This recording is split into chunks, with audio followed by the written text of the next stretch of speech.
Tá, vou começar a falar. Como vocês perceberam, eu vou falar sobre a comunicação. A primeira comunicação estabelecida oficialmente entre o homem branco e os índios no Brasil foi dia 22 de abril de 1500, no Monte Pascoal. Nicolau Coelho foi o primeiro a falar, a se comunicar com os índios. Ele foi com alguns homens até a praia, onde encontrou cerca de 20 índios,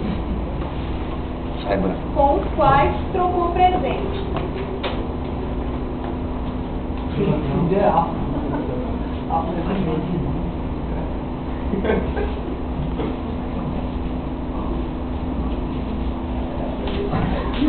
Ele dava isso, uma Ele dava ouro e ele dava um espelho.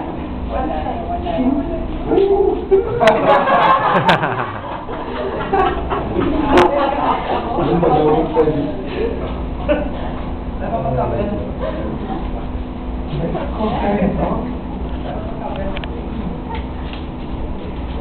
Esses presentes eram papagaio, ouro, aço, ferro, enfeite indígena.